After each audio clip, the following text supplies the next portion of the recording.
Voilà, je vous remercie Madame le Professeur. Je suis très honoré d'être aujourd'hui parmi vous pour parler d'un sujet qui me passionne, qui est la justice prédictive. Et ce qui me vaut d'être là aux côtés du professeur Garapon, c'est le fait que mon barreau a décidé de tester un de ces outils l'an dernier, à la fin de l'année passée.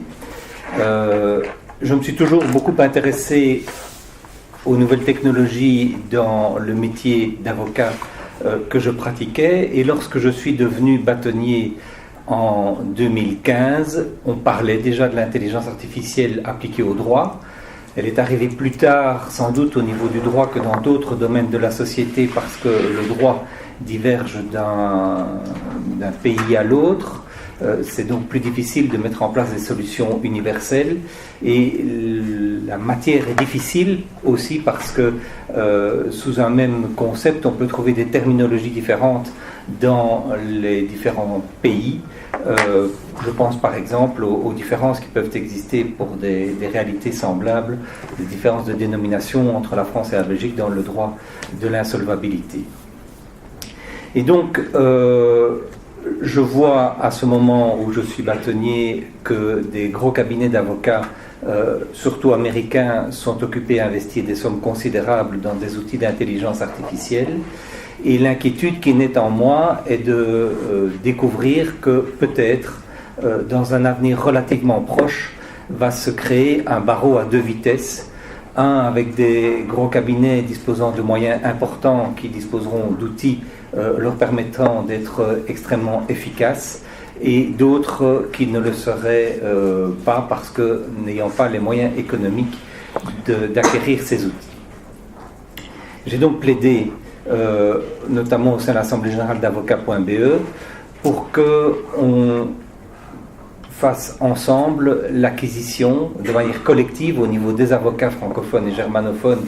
Et quand on fait ce genre de projet, on essaye toujours aussi d'embarquer les amis néerlandophones, puisqu'ils sont plus nombreux que nous et que c'est un effet de nombre évidemment intéressant. Et donc, nous avons avancé du côté francophone avec une start-up qui nous a présenté de manière statique les résultats de leur expérience, qui étaient intéressants. Mais malheureusement, cette perspective a pris fin, sans doute à cause du fait que c'était une start-up d'une dimension réduite, et au niveau des ressources humaines et au niveau de la solidité financière par rapport à l'ampleur du projet, je pense qu'il y avait là une inadéquation qui a malheureusement amené à la fin de cette expérience. J'ai ensuite été contacté par Walter Skluer, qui connaissait mon intérêt pour ces matières, qui voulait discuter, et puis qui a dit ce serait intéressant, puisque nous sommes occupés à développer un outil, ce serait intéressant qu'on puisse le tester au niveau du barreau de Mons. Nous n'étions pas les premiers testeurs parce que l'outil de Walter Skluer a été mis en place avec un certain nombre de cabinets d'avocats qui sont appelés des co-créateurs. Leur démarche sur le plan européen est intéressante parce qu'ils ont laissé, vous savez que c'est une entreprise à la base néerlandaise, ils ont laissé chacune des divisions nationales rechercher leurs propres moyens de développer les outils d'intelligence artificielle, et en Belgique ils l'ont fait, mais ils maîtrisent le processus en interne, même s'ils travaillent avec des partenaires extérieurs pour les moteurs d'intelligence artificielle, alors que par exemple en France ils ont décidé de faire une collaboration avec la société Predictis, dont nous aurons l'occasion de reparler. Alors, moi, Walter Skluer travaillait sur la matière du droit social. Ils en étaient arrivés à la conclusion d'ailleurs que les algorithmes ne pouvaient pas être les mêmes pour traiter du droit social, du droit fiscal, du droit civil, du droit commercial. Il fallait donc pouvoir les différencier. Donc, ils ont travaillé sur du droit social et sur la rupture des relations de travail, avec environ 36 000 décisions. Le feedback qu'on en a eu de la part des avocats était que c'était un outil intéressant. Globalement, bon, bien entendu, il y en a qui n'étaient pas convaincus. Certains l'ont testé de manière approfondie, d'autres non. J'avais sélectionné les avocats en prenant soit des gens qui étaient des praticiens du droit social, soit des gens qui étaient orientés nouvelles technologies. Et donc, globalement, je pense que le feedback était positif. Ils estimaient que les réponses qu'ils obtenaient étaient plutôt plus pertinentes que ce qu'ils pouvaient obtenir avec leur base de données habituelle, comme par exemple Jura, qui est celle de Wolters Kluwer. Cependant, on sentait que les utilisateurs restaient un peu sur leur faim. Mon appréhension a été double par rapport à l'outil. La première, c'était de dire que, de mon point de vue, certes c'était intéressant parce que ça donne plus qu'une base de données comme Jura. Ça vous donne, et c'est ça le caractère prédictif, les chances de succès. Donc vous posez votre casus, vous l'entrez dans le programme et il va vous sortir un graphique en disant ben voilà, par rapport à la question que vous me posez, d'après la jurisprudence et les documents auxquels j'ai accès, vous avez 67% de chances de succès et 33% de risque que votre demande soit dite non fondée. Et puis on peut, de manière statistique, affiner l'analyse, notamment par ressort de cour d'appel. C'est ce que propose Legal Insight, qui est donc le produit de Kluwer. Et donc on a une analyse statistique assez fine, et puis après, bien entendu, on accède aux décisions. Donc mon feedback était de dire tout d'abord, c'est encore trop proche de ce que fait une base de données éditoriale. Je pense qu'il faudrait sans doute avoir d'autres personnes que des éditeurs pour pouvoir présenter ça de manière plus inventive autrement. Et la deuxième chose qui me paraissait évidente, c'était que le nombre de décisions était sans doute trop faible pour faire vraiment tourner l'outil. Alors quels sont les acteurs qui nous intéressent, nous Belges, quand on parle d'intelligence artificielle et de justice prédictive, à côté de Wolters Kluwer dont je viens de vous parler, l'autre éditeur historique en Belgique, Larcier, a aussi décidé de se lancer dans l'aventure. Elle l'a fait avec une start-up qui s'appelle Legal Tech for You, dont M. Friedrich est dans la salle et je le salue, qui produit un outil aussi qui donne des résultats du même type que ceux que je vous ai donnés, avec certaines caractéristiques intéressantes, comme le fait qu'on peut avoir une carte de concepts, les concepts sur lesquels on a fait la recherche, et puis les concepts voisins. Et les concepts voisins, ça me paraît être quelque chose d'intéressant parce que c'est quelque chose qui peut susciter la créativité au moment de la recherche si les premiers résultats ne correspondent pas à ce qu'on attend nécessairement. Il y a aussi au niveau belge un autre outil qui se développe actuellement, mais que je n'ai pas encore vu fonctionner, si ce n'est quelques minutes la semaine passée sur un smartphone, c'est l'outil Laurenza, qui a été qui est mis en place par un cabinet d'avocats bruxellois, CEW. C'est ce même cabinet d'avocats qui a déjà lancé il y a 1 an et demi environ un module de consultation en ligne qui s'appelle Online Lawyers. Alors la consultation en ligne existait déjà au niveau des barreaux. Plusieurs barreaux avaient une plateforme de consultation en ligne, mais ils sont arrivés avec un outil plus moderne, plus souple, tout en restant conforme aux obligations déontologiques, et qui a suscité beaucoup d'intérêt sur Internet. Et donc sur base de ce succès, ils ont décidé d'aller plus loin en s'attaquant à l'intelligence artificielle et en travaillant en fait sur base des données disponibles en Belgique, qui sont celles aujourd'hui de Juridat. Mais je n'ai pas pu tester du tout la performance de cet outil. Puis à côté de cela, vous avez évidemment des bases de données documentaires, comme par exemple lex.be, qui travaille comme un peu un Google sur toutes les données qui existent et qui ont été sur le plan juridique et qui ont d'ailleurs été primées lors du dernier électrochoc numérique. Et puis, pour nous Belges aussi, l'expérience française est importante. Parce qu'elle pourrait facilement s'exporter, et au niveau documentaire, il y a une Legal Tech qui s'appelle Doctrine.fr et qui, sur sa homepage, vante le fait qu'elle a encodé 7 millions de décisions, et là on commence à aller vers des chiffres vraiment importants au niveau du big data, sans pour autant avoir nécessairement un outil de justice prédictive derrière cette masse importante de données. Et puis vous avez la société Predictis, qui fournit aussi, un peu sur base de ce que je vous ai expliqué pour Legal Insight, des réponses statistiques, et qui l'a fait sur base de la base de données documentaire de Kluwer. Et donc on a des résultats qui sont aussi, qui donnent des chances de succès par rapport au problème qui est posé, qui permet d'affiner aussi par ressort de cours d'appel sur un plan territorial. Et un des intérêts de cet outil, c'est qu'il y a en bas à droite un lien qui vous met directement en contact avec les développeurs et qui permet donc, quand on a une suggestion intéressante à faire, par exemple, moi quand j'ai vu la démo, j'ai dit oui, mais vous me dites que dans le ressort qu'à Besançon, on a 80% de décisions favorables. Mais 80% de décisions favorables, s'il y a 5 décisions, c'est pas très pertinent. Il faudrait que je sache aussi combien de décisions il y a. Il y a suggestion intéressante, il clique sur son bouton et la suggestion part directement auprès de ses développeurs. Donc je pense que son outil, il est un peu en avance sur ce qui existe à mon sens actuellement en Belgique. Et il est effectivement évolutif comme le sont tous les outils qui s'intéressent à cette question. L'outil Predictis a été soumis, comme le professeur Alain vous l'a dit, à des magistrats des cours d'appel de Douai, donc la métropole lilloise, et de Rennes. Et il y a eu un communiqué, si je ne me trompe, au mois d'octobre, qui était assez déçu par rapport à l'expérience. Alors, Louis Laréchaïne, qui est le promoteur de Predictis, dit vous savez, les magistrats, ils sont inquiets de voir arriver ces machines qui disent le droit. Ce n'est pas ça qu'on retrouve quand on étudie le communiqué. Quand on voit le communiqué, on découvre que les magistrats ont estimé que les réponses qui étaient données n'étaient pas pertinentes, qu'elles étaient parfois farfelues.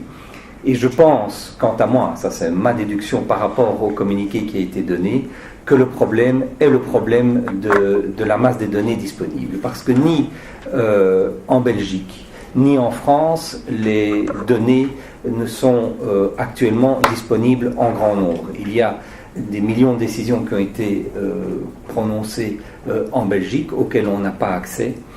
Il y en a, sauf pour un nombre très limité, de mémoire 36 000 pour Juridat. Vous avez un nombre très important de décisions en France, et là également, le nombre de décisions auxquelles on a accès est limité, puisque sont seuls publiés de manière systématique les arrêts du Conseil d'État et ceux de la Cour de cassation. Mais en France, ils ont pris une loi le 7 octobre 2016 qui prévoit en ses articles 20 et 21 le libre accès aux décisions de justice, l'open data des décisions de justice. Et le garde des Sceaux a confié au professeur Louis Cadiet une mission de recommandation sur la mise en œuvre de cette open data des décisions de justice. C'est un rapport qui a été rendu à la fin de l'année passée et qui est très intéressant. Il est notamment intéressant parce que cette mission a été composée de magistrats, de représentants du barreau, de la CNIL. Donc ils ont entendu les différents points de vue et ils ont entendu les acteurs du secteur également. Ils ont fait 20 recommandations sur l'open data et on se retrouve donc avec un rapport qui donne une piste sur la manière dont on pourrait travailler avec les données de justice. Le problème le plus intéressant et le plus complexe est celui de l'anonymisation ou de la pseudonymisation des données.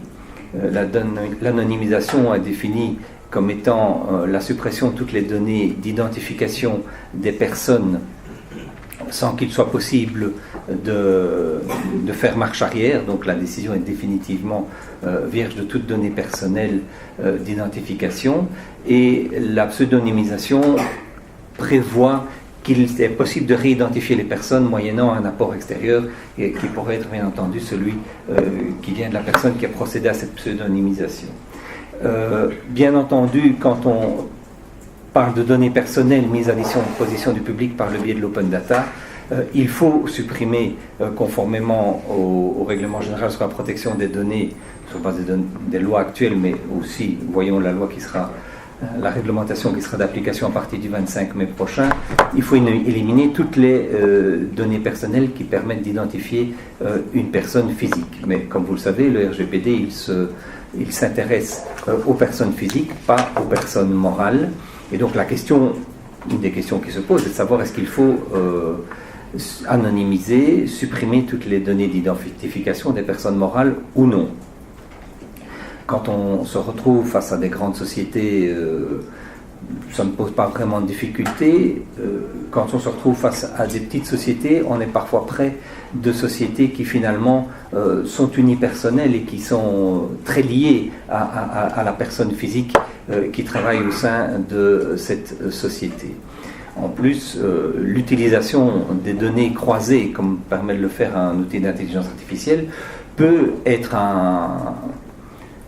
un outil aux mains d'une société qui voudrait nuire à une autre en allant rechercher les décisions qui peuvent la concerner. Donc c'est une question qui se pose. Une autre question qui se pose et qui a été très très discutée en France, c'était de savoir s'il fallait conserver le nom des magistrats dans les décisions. Les avocats pour leur part ont clairement dit les noms des avocats doivent rester dans les décisions. Les magistrats se sont divisés sur la question, plutôt les magistrats du parquet disant non, ceux du siège, certains disant oui, d'autres non. Et donc le rapport n'a pas pu faire de recommandations à cet égard. Ce qui est important à retenir, je pense, par rapport à ce problème d'anonymisation ou de pseudonymisation, c'est qu'il faut placer le curseur à un endroit où la décision a encore une pertinence pour être analysée. C'est-à-dire que au-delà des données personnelles d'identification, vous pouvez avoir des tas d'autres données qui sont indirectement relatives à l'identification d'une personne. Ces données qui indirectement permettraient peut-être par un croisement de décisions d'identifier une personne, ces données sont souvent aussi utiles à la compréhension de la décision. Alors dans une optique idéale, il serait bien que l'on puisse avoir les outils d'intelligence artificielle qui travaillent sur des données non pseudonymisées, des données complètes, et puis que c'est à l'output, quand on sort les décisions, que les données d'identification soient supprimées. Mais ça me paraît impossible à mettre en œuvre, puisque ce sont des acteurs privés qui vont avoir accès à ces données, et donc quand la personne publique va mettre les données à disposition de tous, pour qu'elles puissent être travaillées, il faut nécessairement qu'elles soient pseudonymisées. Et donc, à partir de là, les acteurs de ce secteur, évidemment, disent qu'il faut pseudonymiser un minimum. Il faut quand même protéger aussi non seulement la vie privée, mais aussi le secret des affaires, dans une certaine mesure. Et donc, c'est un travail complexe que de déterminer quels sont les critères qu'on va utiliser pour rendre ces décisions utilisables, utilement, mais sans porter atteinte aux droits des personnes. Ces données étant à disposition, elles vont être travaillées par des algorithmes. Ces algorithmes ont prouvé leur efficacité. Il y a eu un test à la Cour européenne des droits de l'homme qui a déterminé que, grosso modo, à 80%, l'outil est arrivé à la même décision que le juge, ce qui ne veut pas dire pour autant que le juge qui était dans les 20% qui restent ait eu tort. Nous savons tous dans cette salle qu'on peut avoir des positions juridiquement différentes tout en étant tout aussi défendables l'une que l'autre. C'est même notre métier à nous avocats. Mais c'est en tout cas intéressant de voir que cette diversité doit subsister.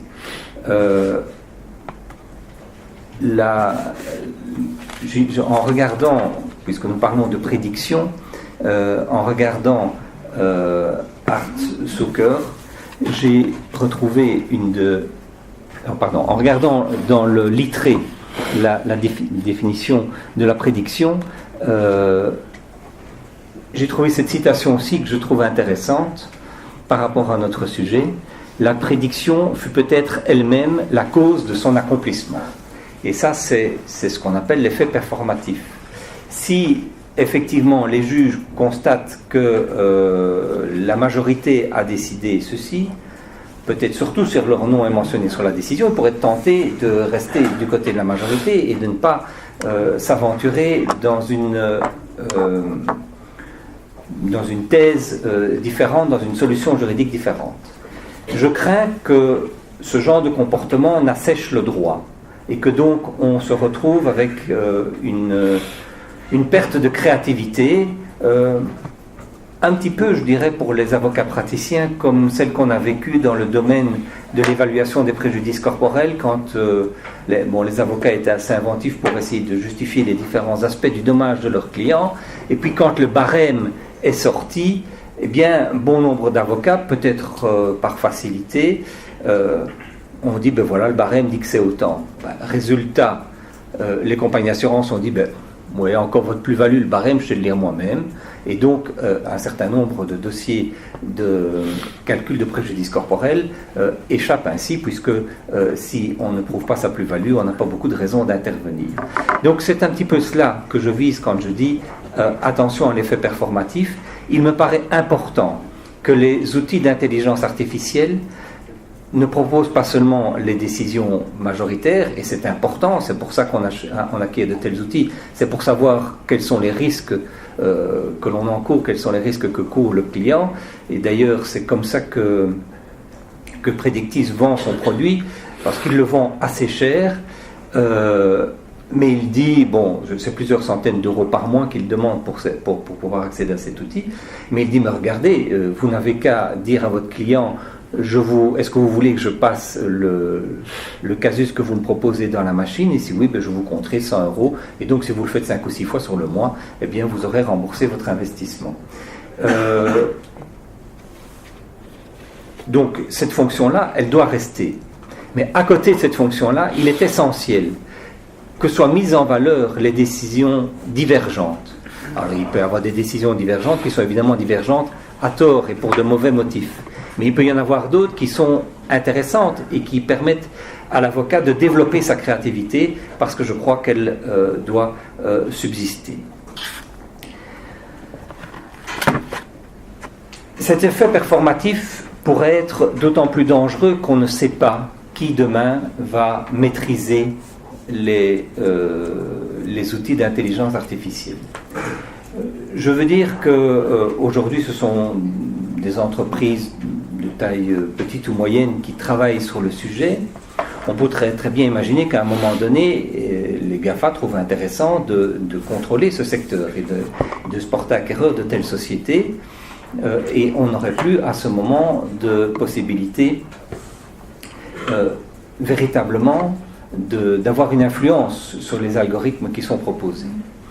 Dans le rapport sur l'open data des décisions de justice dont je vous parlais, le rapport en dernière recommandation, c'est la 20e, propose ceci en ce qui concerne l'accès aux données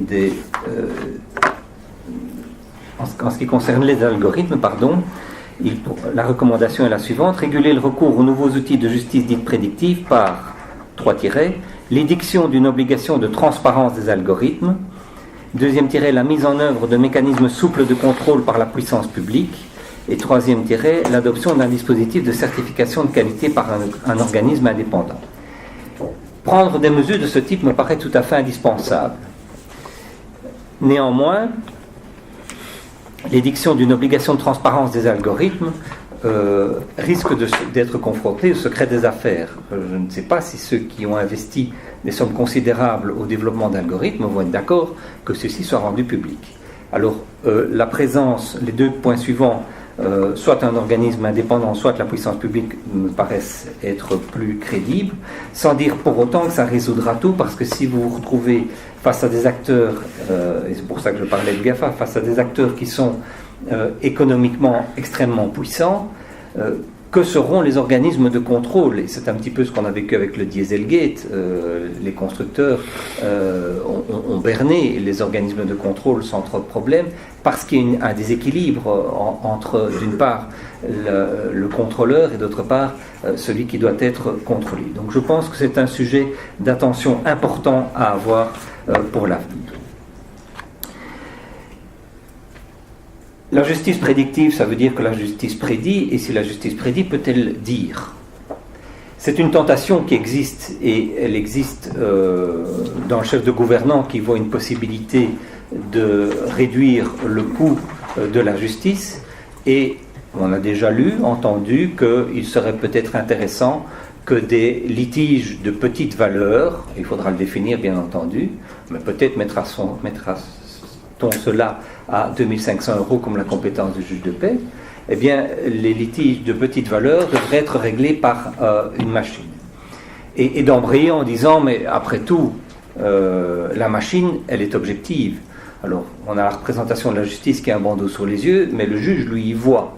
Et peut-être bien qu'il est intéressant d'avoir une machine qui est totalement désincarnée, qui n'a pas de sentiment particulier, pour dire le droit de manière nette. J'ai 4 objections. La première, c'est que ce n'est pas parce qu'un litige est de faible enjeu qu'il est simple, et ce n'est pas parce qu'il y a des gros enjeux que le litige est complexe. La deuxième objection, c'est que adopter ce genre de solution amènerait inévitablement, et à raison, le sentiment qu'il existe une justice à 2 vitesses, les pauvres à la machine, les riches au juge. La troisième raison, et les 2 dernières sont plus fondamentales que les 2 premières, la troisième raison, c'est que le juge, ce n'est pas qu'une intelligence juridique. Ce n'est pas qu'une résolution de cas juridiques par la référence à une règle de droit. C'est d'abord une capacité d'empathie. Alors, ceux qui disent « allons à la machine » veulent éviter sans doute les états d'âme du juge. Eh bien, moi, je dis que j'aime les états d'âme du juge. Ils sont importants. Et pour juger justement, il faut comprendre le problème du justiciable, parfois savoir voir le litige réel qui se pose par rapport au litige facial. Et donc, la présence d'un être humain me paraît aujourd'hui indispensable. Le sera-t-elle toujours? Je ne sais pas. On sait que beaucoup d'entreprises, parmi les entreprises majeures au niveau mondial, travaillent sur la transformation en algorithme des émotions, de ce qu'on appelle la conscience artificielle. Je pense que cette conscience artificielle, elle n'est pas à nos portes, mais je suis convaincu aussi qu'elle arrivera. Et peut-être que le problème se posera dans d'autres dimensions au moment où il y aura à la fois une conscience artificielle qui se mettra à côté de l'intelligence artificielle. Enfin, ma dernière objection, c'est que dans une démocratie, on ne peut tout de même pas oublier que le pouvoir judiciaire est le troisième pouvoir. Et je n'ai encore entendu personne qui disait on pourrait très bien remplacer dans le gouvernement 1 ou 2 secrétaires d'État par des machines qui vont prendre les décisions. Et je n'ai encore entendu personne qui disait il y a une partie du Parlement qui pourrait très bien être remplacée par de l'intelligence artificielle. Alors si on dit cela, pourquoi est-ce qu'on le dit pour les juges? Je pense que le fait que les juges demeurent des hommes doit être un principe qu'il faut conserver aussi pour des raisons démocratiques. J'en arrive à mon dernier point. Quelle incidence ces outils vont-ils avoir sur les cabinets d'avocats? J'ai entendu des consultants spécialistes dans les mutations qu'ils voulaient appliquer particulièrement au cabinet d'avocats dire que quand il y a une révolution du type de la révolution numérique qui survient, il y a 80% des acteurs qui disparaissent parce qu'ils sont obnubilés par le fait qu'en réalité tout cela ne les concerne pas vraiment. Je ne suis pas catastrophiste, je ne crois pas à cette prédiction, mais par contre je suis convaincu que l'arrivée de ces outils va avoir une incidence importante sur le fonctionnement des cabinets d'avocats. On parle souvent des plus jeunes qui font les recherches, et c'est vrai que ces recherches juridiques, elles seront faites par les outils qui sont à notre disposition, qui seront à notre disposition une fois qu'ils seront plus efficaces, ce qui impliquera l'accès au big data. Mais je pense qu'on aura néanmoins toujours besoin des jeunes avocats, parce que aussi être avocat, c'est voir un client arriver, exposer un problème, et puis déposer 3 fardes de cette épaisseur-là, en disant mais tout est là, maître. Il faut à ce moment-là pouvoir être assisté aussi pour pouvoir dépouiller, retrouver quels sont les éléments pertinents. Ce n'est pas un ordinateur qui va faire cela. Ceci étant, je suis convaincu que le nombre d'avocats va diminuer dans les prochaines années. Et je crois aussi que la profession va devoir un peu se réinventer dans ses modes de fonctionnement. On est dans un mode de fonctionnement assez pyramidal, structuré de bas en haut dans les cabinets. Je pense qu'il faudra aller vers une forme plus collaborative de travail dans les cabinets d'avocats, et je pense que les outils d'intelligence artificielle sont des outils qui permettront d'être un bloc complémentaire dans cette organisation nouvelle qui doit émerger pour les cabinets d'avocats. Alors, ma conclusion, c'est que la justice prédictive n'est pas une justice parce qu'en fait, elle ne rend pas de jugement. Elle ne fait pas des prédictions, mais elle fait plutôt des prévisions. Et je crois que l'œuvre de justice demande de l'empathie, demande de pouvoir voir quel est le vrai problème au-delà du problème peut-être exposé en premier par le justiciable. Et je pense donc que la place humaine doit y demeurer essentielle définitivement, mais qu'il faut pousser pour faire en sorte que ces outils soient les plus efficaces possibles, parce que ça, ce sera un gain pour la société. Je vous remercie.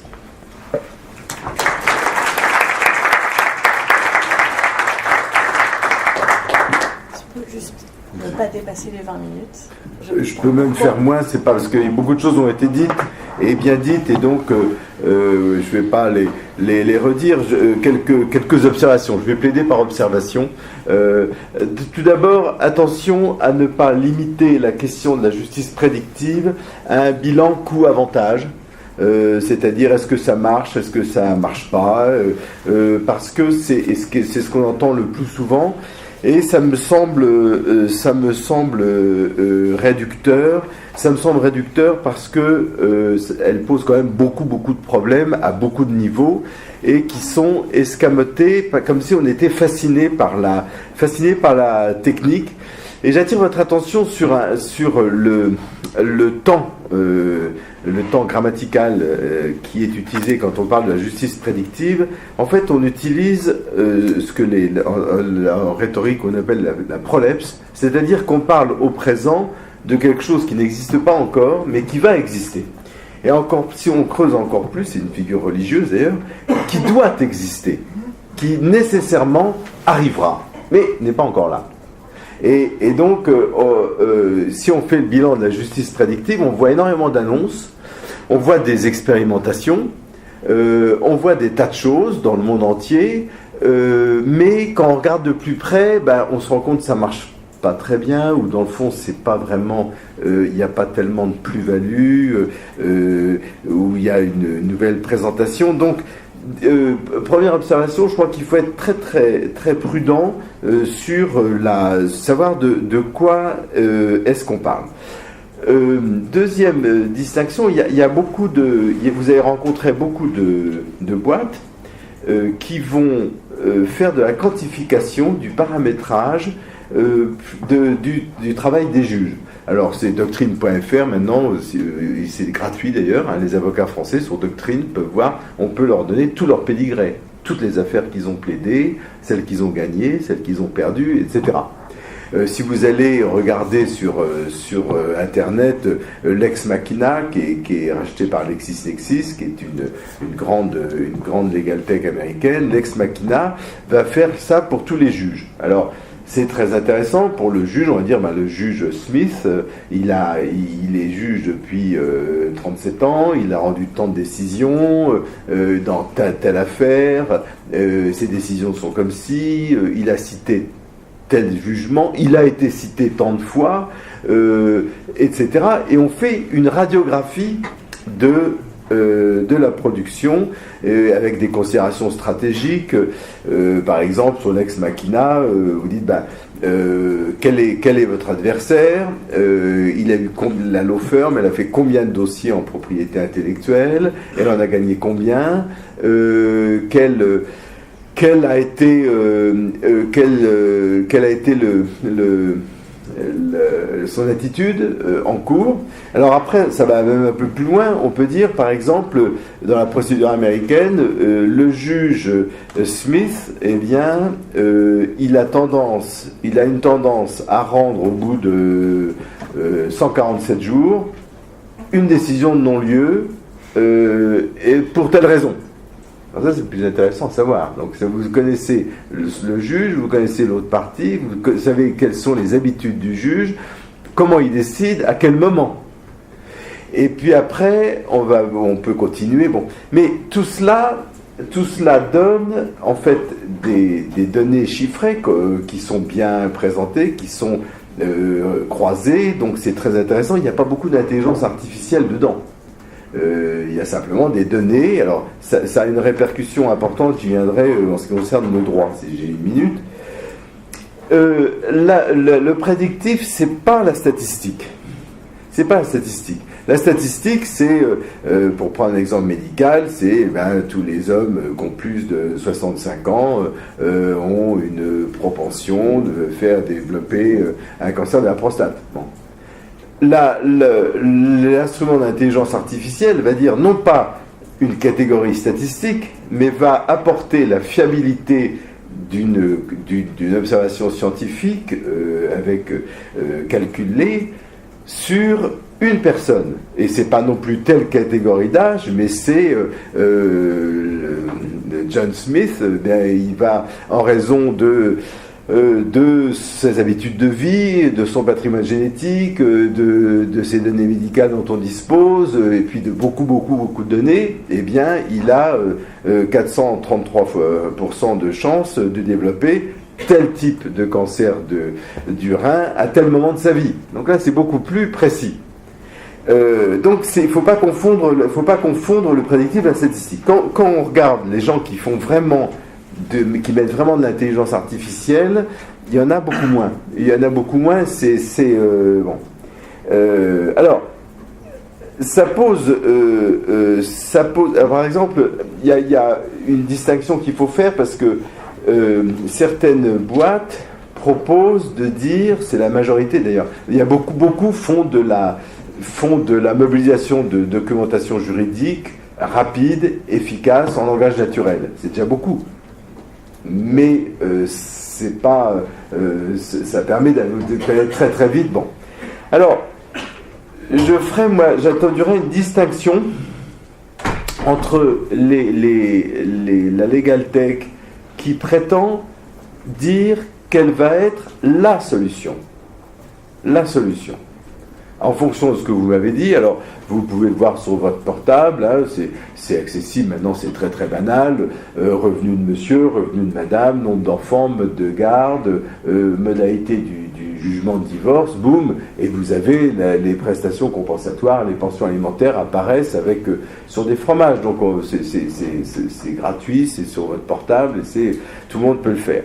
Alors, il y a une boîte en France qui, à mon avis, est la plus intéressante, Case Law Analytics, qui fait quelque chose de plus subtil. Parce qu'elle dit, le piège de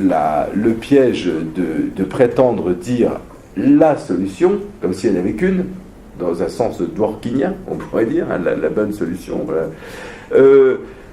Eh bien, ça entraîne des effets performatifs sur lesquels on pourra revenir, mais vous avez bien expliqué le risque. Alors, eux disent, moi je vais repérer comment les juges décident, et en fonction de ça, je vais dire, en fonction d'une question soulevée, qu'est-ce que déciderait 100 juges français de rang équivalent. Vous avez un problème de licenciement abusif, eh bien, la machine va dire de manière assez précise, va dire, eh bien, sur 100 juges qui jugerait cette affaire aujourd'hui, le 22 février 2018, eh bien, il y en aurait 73 donneraient 18 mois d'indemnisation, 12 donneraient plutôt 9, etc., etc. Alors ça, c'est beaucoup plus précis, et c'est à mon avis, c'est très intéressant. Ça va poser des problèmes, mais on en parlera tout à l'heure. Je ne voudrais pas être trop long. Je voudrais dire que le prédictif, il y a aussi des idées qui apparaissent et qui montrent que derrière la justice prédictive, il y a des questions qui sont beaucoup plus fondamentales qui se posent. Il y a une question d'abord, c'est que, vous l'avez dit d'ailleurs, Monsieur le Bâtonnier, c'est-à-dire que il ne s'agit pas simplement de prédire ce que va être une affaire individuelle, mais il s'agit de dire la réalité du droit, la vérité du droit. Si on retient avec Oliver Wendell Holmes cette fameuse phrase fondatrice du réalisme américain qui dit le droit c'est ce que décideront les juges, point barre, le reste c'est de la poésie, c'est pour les professeurs, c'est pour l'enseignement, etc. Ça veut dire que ce que vont dire ces logiciels prédictifs, c'est ça le droit. C'est ça le droit. Fait par des ingénieurs sur des calculs, et bon. Alors, il y a un avocat français qui a fait une démonstration, il était très convaincante, mais très troublante aussi. Il dit, moi, en matière de licenciement, c'est un avocat qui a des robots juridiques qui fonctionnent depuis très longtemps, etc. Il dit, moi, j'ai établi une courbe normative.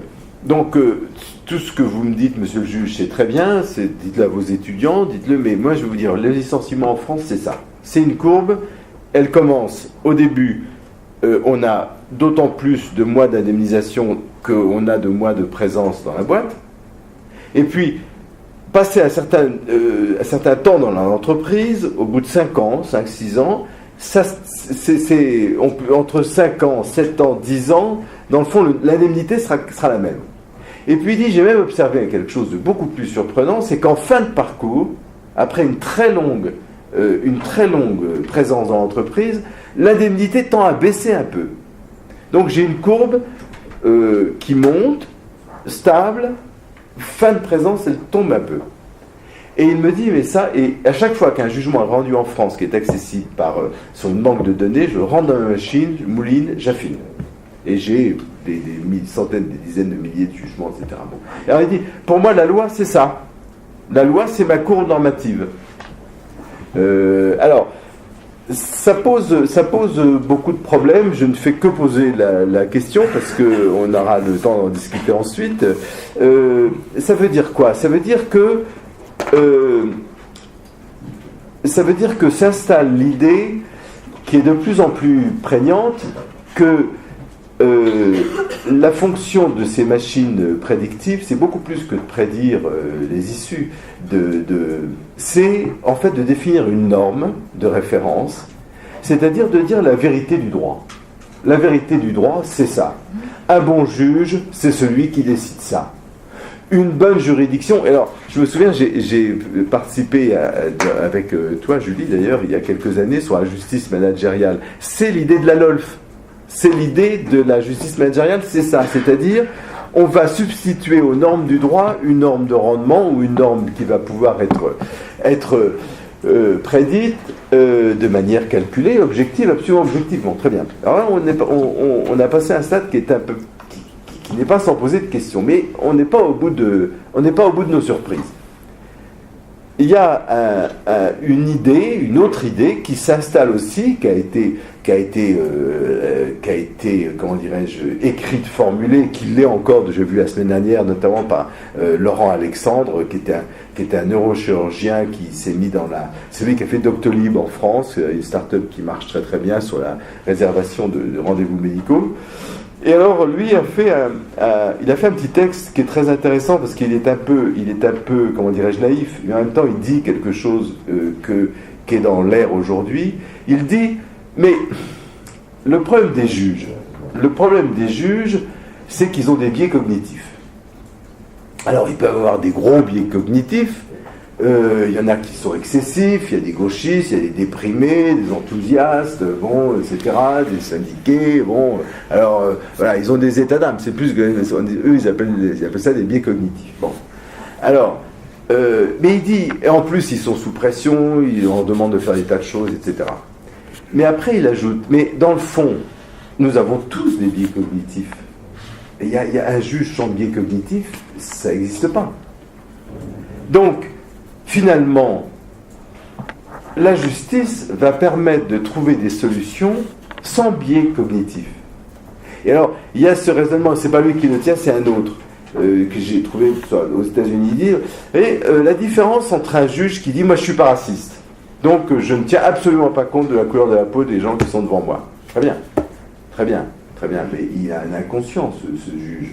Il a ses biais subjectifs. Qu'est-ce qui nous dit que, dans le fond, il n'est pas un peu influencé quand même?